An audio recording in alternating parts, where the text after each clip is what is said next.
But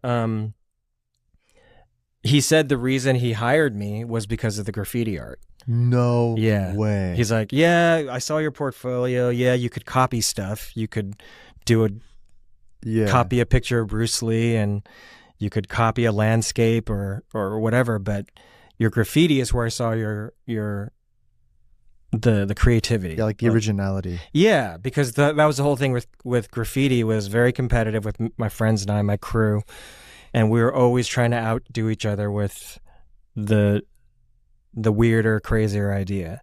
So you just photographed it?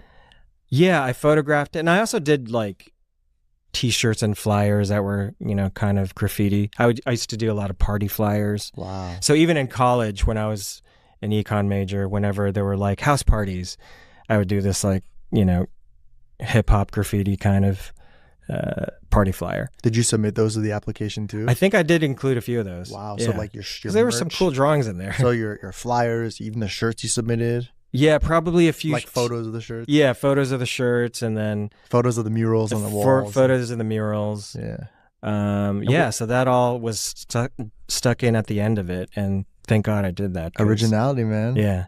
Were you a Star Wars fan when you applied? No, that was the funny thing. It was my brother. I liked Star Wars as a kid, but my older brother was the nerd, the Star Wars nerd. Yeah, he was the one that would read the books that happened after the movies. Oh, yeah. Yeah, and I was not that advanced with it. I was like, I like the movies. I'm a visual person.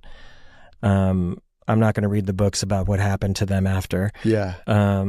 So it was funny too, because after I got into working at Lucasfilm, my older brother, who ended up being a doctor. Wow, he did the traditional route. He did the traditional route. So my mom, even when I was hired at Lucasfilm, she's like, it's not too late. You could be a doctor still. What did your parents say when you decided to take this leap of faith and not do the traditional route, They weren't too happy. They were like, okay, well, do it for a little bit. And then my mom still would send me things about taking the LSATs to become a lawyer. To go to law school. Okay, if you don't like biology and you don't want to be a doctor, what about a lawyer? And it wasn't until I was like maybe 2 years into my job